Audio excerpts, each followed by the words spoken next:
Hi friends, and welcome back to another special episode of Beyond the Nexus, where we are once again taking a look at the teams headed to BlizzCon. Last time we covered the #1 seed out of North America and Europe, Murloc Geniuses and Team Dignitas. This time we're going to dive into the #1 seed out of China, Zero Panda, and the 2nd seed from Europe, Fnatic. We're starting things off with Zero Panda.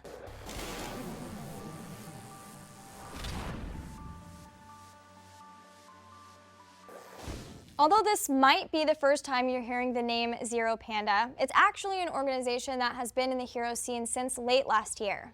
After the Chinese qualifiers for BlizzCon of 2015, they formed a team. They later changed their name to Zero Panda after getting sponsored by Panda TV in January. And the roster stayed pretty consistent throughout that time until the end of the summer season, at which point two big announcements hit the Chinese hero scene. First, Xiaoti and Naicha retired from eStar, and then Edward Gaming broke up. And this meant Top, a player from Zero, was going to leave the roster to try and fill one of the empty spots left on eStar. Then Zero was able to pick up 3 members from EDG, Gemini, M, and SK. Dread, I can't help but think about the beginning of this season when we sat right here and questioned whether Edward Gaming breaking up was going to strengthen the rest of the Chinese teams or weaken the scene overall.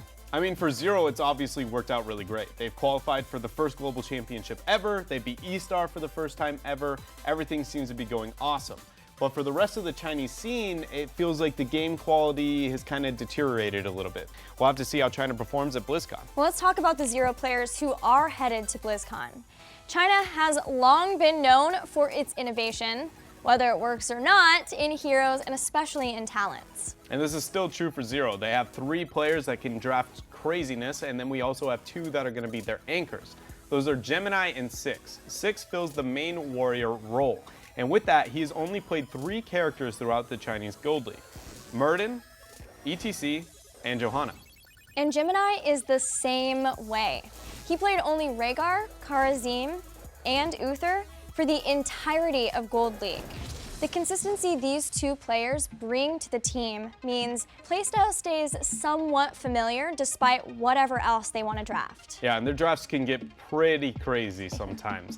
But one player that does stand out is M, known for his melee assassins after his amazing performance at the Spring Global Championship. He is a beast on Thrall, so watch out for that. He can also play a 2nd warrior, but if they want to go very melee heavy and have like a double warrior plus a melee assassin, then Melody C would play the 2nd warrior. And Melody C is probably the most flexible player on this roster. When they run their Artanis Rhaegar Brightwing composition, he's the one on the Brightwing. Some games you can find him on a ranged assassin, other ones he's going to fill the secondary warrior role. He and M each have played 13 unique heroes over Gold League this season. SK is the final member of the team and also one of the previous Edward Gaming players along with M and Gemini. He is the ranged assassin for the team, but again, if they want to go full melee for maximum aggression, don't worry, he can play Grey main too. And this is what China has always been known for. It's aggression and just constantly looking for team fights. I mean, I'm talking 4 to 5 man melee. Right. Of the 2 teams representing China at BlizzCon, Zero Panda is probably the more standard when it comes to compositions and especially talent builds. But even they have been known to draft full melee compositions or bring out one of their secret weapons like Artanis or Dahaka. Yeah, it's going to be interesting to see if they draft these playstyles against the rest of the world or pull more of a Chinese standard, which is just grouping up as a 5-man, looking for team fights as soon as possible. But their opponents can always just say no and decide to split push instead. That definitely was something that X Team struggled with at the Summer Global Championship, and is something that Zero Panda has already shown they might have a problem with too. First earlier on in Gold League versus eStar's Vikings composition, and then multiple times throughout versus Super Perfect Team's Zagara Nidus split push style. But they've already qualified, they don't have to worry about that anymore, so they have some time where they can watch other regions, and I think they have what it takes to be able to adapt. I mean, I agree. They have a lot of potential. I mean, 3 of the members there, all from EDG, got 2nd place at the Spring Global Championship, that being M, Gemini, and SK. So they do have the opportunity to make the adaptations if needed. That's going to be it for our #1 seed out of the Chinese region. Now we're going to look at the 2nd seed from Europe, which is Team Fnatic. So let's talk about Fnatic. Fnatic is actually a lot like Zero Panda, an org that's been in the scene for a while, but only just now getting a team in a global competition. Yeah, Fnatic finally making it to the Global Championship, but we have to consider that they have never even won a European regional. They made it to BlizzCon by getting second place at DreamHack Valencia, Misfits placing second at Gamescom, both to Team Dignitas, so that meant they had to have a tiebreaker match. And to be honest, they were pretty much given the win by Misfits. But they did hold their composure, even after losing the semifinals, at least enough to be able to fight in that tiebreaker match. So we lost in the semis, and a lot of people got really sad right away. But there's no point, and there's no it won't help us in any way to get sad and get tilted, because as long as Dignitas are in this the tournament, we're still in the tournament. So all we can do is really still prepare and not be tilted and just watch the games and hope that Dignitas gives us a second chance, which they did. One of the biggest things that I see about Fnatic is they have very skilled players individually, but they have off days, like the group stage at Gamescom, or even off games within a match. They need consistency if they really want to contend with the top teams from around the world. And for me, the most consistent player on that roster is Wobby. One of the greatest things Wobby provides for Fnatic is his ability to play melee assassins. The European region has very few players who can play melee assassins at a top tier level.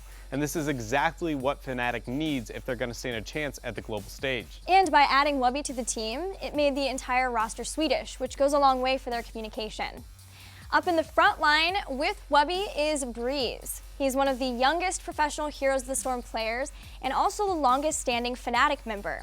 And he's really, really good. No, his stats are just ridiculous for a warrior. Most warriors have a KDA that sits in a 4, 5, or 6 range.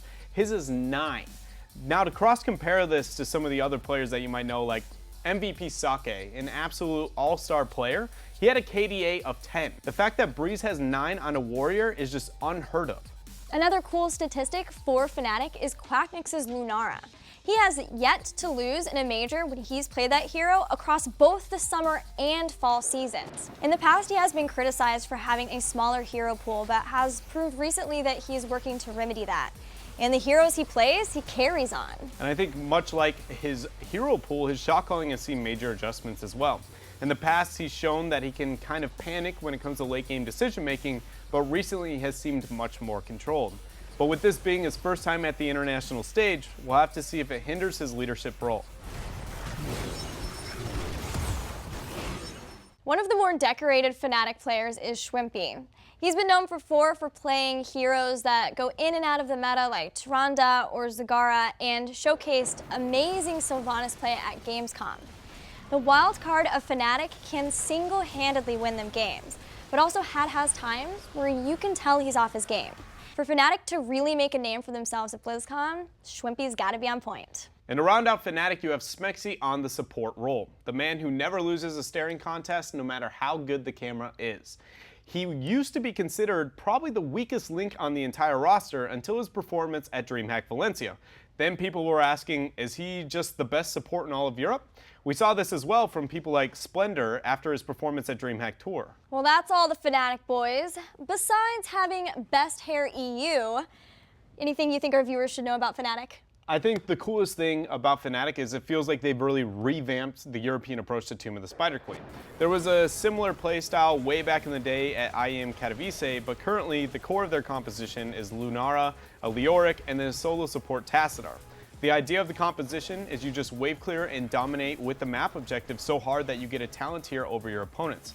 If somehow your opponents catch up and get on the same talent tier for a short period of time, you just sacrifice the Leoric, he'll come back rather quickly, wait out until you get the map objective again, and then proceed to keep just dominating over and over the map. This strategy is not just like a hit or miss once in a while. It's almost been undefeated within the European region, and I'm interested to see if it does as well at the global stage. One thing we need to remember when we look at that is Europe is kind of notorious for neglecting certain heroes in favor of their own meta.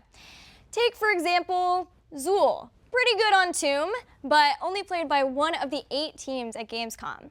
It's the neglecting of these heroes that makes you have to wonder if these creative strategies of Fnatic have really been tested. But, as you said, we'll find out at BlizzCon.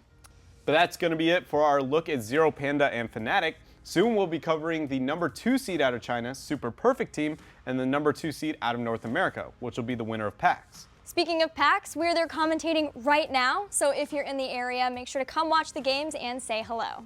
But until then, we'll see you in the Nexus.